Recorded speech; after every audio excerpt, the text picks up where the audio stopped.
Good afternoon friends. మా Sunday special చూసారా? వల్ల ఆలు తాలింపు, ఆలు ఫ్రై, ఏపుడు. ఎట్లా తీపండి చూసుకోరా. ఈ తీపి గడ్డ కూరకైతే బాగుంటుంది, కానీ ఏపుడు చేసేది. చింతకాయ పచ్చడి, నిమ్మకాయ పచ్చడి, మరియు పెరుగు మజ్జిగ. ఇది చింతకాయ పచ్చడి, నిమ్మకాయ పచ్చడి, పెరుగు మజ్జిగ రెండు. ఈ నెలలో బడ్జెట్ చాలా తగ్గింది, కానీ నెల చివరికి వచ్చేటికి అనుకోని ఖర్చు వచ్చింది.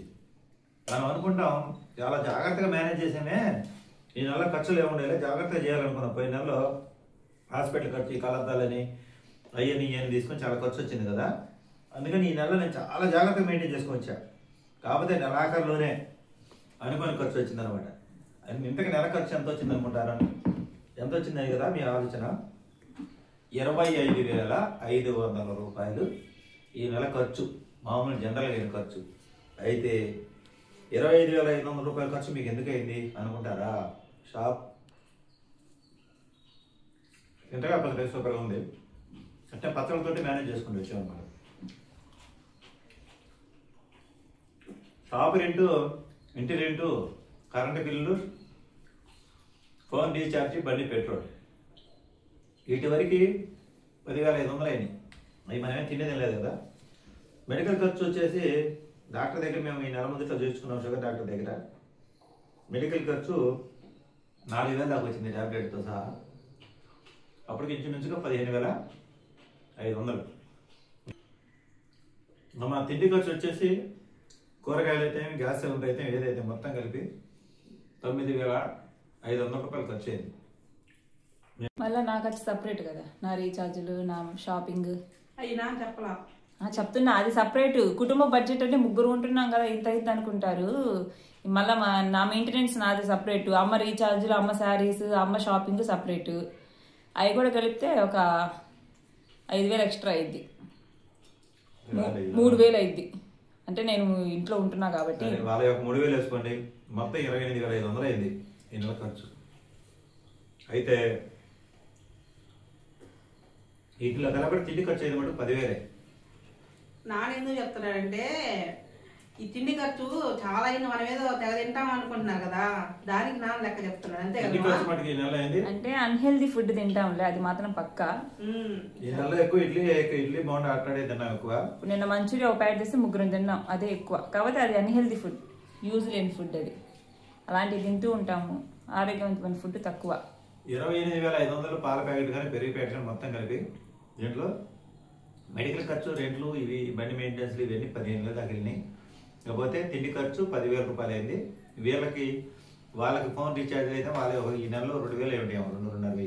సరాసరి పర్సనల్ ఖర్చు ఉంటాయి కదా అంటున్నా. 27,000 ఈ నెలలో ఏం చెప్దాం, 27,500 అయింది. ఇంకైతే నాకు ఫైనల్ నెలాఖరులో వచ్చిన ఖర్చు ఏంటంటే మా అబ్బాయి నాకు ఫోన్ మార్చుకున్నాడు. అంటే నాది ఫోన్ హీట్ వస్తుందని ఈ ఫోన్ నాకు ఇచ్చి నా ఫోన్ మా అబ్బాయి తీసుకున్నాడు. 17,000 ఈ ఫోన్కి ఇచ్చాను నేను.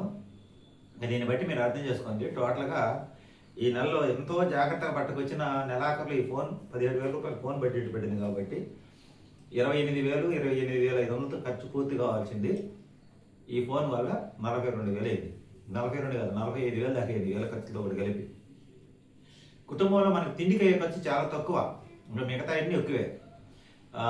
2 నెలల నుంచి, పోయిన నెల నుంచి తిండి ఖర్చు బాగానే తగ్గించాం మేము, ఎందుకంటే మా స్వామి మారేస్తున్నాడు కాబట్టి. అయినా కానీ ఖర్చు ఏమైనా ఆగిందా? టోటల్గా అయింది. పోయిన నెలలో తగ్గిద్దాం అనుకున్న ఖర్చు, మేము ఒంగోలు పోయి కలద్దాలని ఇది తెచ్చుకోవడం, వాటికి 10,500 ఖర్చు అయింది. పోయిన నెల జనరల్గా ఖర్చు మామూలుగా ఈ నాన్ వెజ్ మానుకోవడం వల్ల ఈ నెలలో ఇంచుమించుగా 2,500 సేవ్ చేసి ఉంటాం నాకు తెలిసి. చూశారు కదండి, తిండి ఖర్చు అయితే తక్కువే, పై ఖర్చు ఎక్కువ ఉంది. నలుగురు ఇంట్లో అంటే మా అబ్బాయి ఖర్చు కూడా వేసుకుంటే చాలా ఖర్చు అయింది లెక్క ప్రకారం. అయితే సామాన్యుడు నలుగురు ఉండే కుటుంబంలో ఇంత ఖర్చు అవుతుంది. ఎందుకు చెప్తున్నానంటే మనమేం లగ్జరీ లేదు ఇక్కడ. ప్రతి ఒక్కరికి ఫోన్ అవసరమే, ప్రతి ఒక్కరికి బండి అవసరమే. హాస్పిటల్ ఖర్చు అంటే సరాసరి, ఇంటి రెంట్లు, షాప్ రెంట్ అంటే మనకు తప్పదు. ఇట్లా ఏ తగ్గిద్దామని చెప్పండి.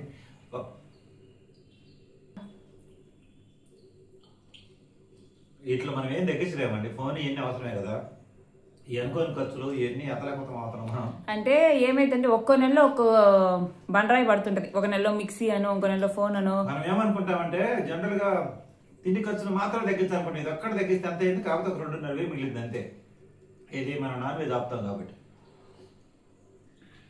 ఇప్పుడు నిమ్మకాయ మజ్జిగ ఎట్లా వేసుకొని తింటున్నాము, అట్లా తింటే ఈ నెల తిండి ఖర్చు కాకపోతే 2.5 మిగిలిచగలిగారు. ఆ వారం మనకి అనుకోని ఖర్చు ఫోన్ వచ్చింది. ఇది ఈ నెల ఖర్చు 45,000 దాకా అయింది. పోయిన నెల 42,000 ఎంత అయింది. అంతకుముందు 2 నెలలు మటుకు 25,000, 25,500, 25,000 ఎంత వచ్చింది. ఆ వారం 1,00,000 ఆపరేషన్ కావాలా అంతకుముందు ఒక నెల. అంతకుముందు 2 నెలలు తగ్గితే అంతకుముందు నెలల్లో ఏప్రిల్ నెలలో ఆమెకి సర్జరీ ఖర్చు, ఆపరేషన్ ఖర్చు 1,00,000 రూపాయలు దాకా అయింది. ఇలా ఊహించిన ఖర్చులన్నీ వస్తుంటాయి. ఇవన్నీ దృష్టిలో పెట్టుకొని మన ఎంత అయితేలే, నెలకు తిండి ఖర్చు ఎంత అయితేలే, రెంట్ ఎంత అయితేలే, బండి మెయింటెనెన్స్ ఎంత అనుకుంటాం. కానీ ఆన్లైన్ ఖర్చులు, మెడికల్, ఈ ఫోన్లు అని అనుకొని చాలా ఉంటాయి అనమాట. మన ఇంట్లో ఏదైనా వస్తువులు కానీ, మన చెప్పులు కానీ, బట్టలు కానీ, అవసరానికి సంబంధించిన వస్తువులు పాడైపోవడం కానీ, ఈ ఫ్యాన్లు కానీ, ఇట్లా ఎన్నెన్నో ఉంటాయి అనమాట. ఇవన్నీ కలుపుకొని లెక్కలేసుకుంటే నెల మెయింటెనెన్స్ ఇంచుమించుగా సామాన్య నలుగురుండే కుటుంబానికి ఎంత పొదుపు కాడుకున్నా 50,000 రూపాయలు ఇప్పుడైతే ఖర్చు అయ్యింది మినిమంగా. సరాసరి సంవత్సరంలో మొత్తం సరాసరి అంటే ఒక నెల 30,000, ఒక నెల 50,000, ఒక నెల 25,000 కూడా అవ్వచ్చు. అది సరాసరి 50,000. ఇది నలుగురికి, మనిషికి 2.5 లెక్కన. ఇది ఈ రోజు వీడియో. ఇది అవగాహన కోసమే. వీడియో నచ్చితే లైక్ చేయండి, సపోర్ట్ చేయండి, షేర్ చేయండి, సబ్స్క్రైబ్ చేయండి.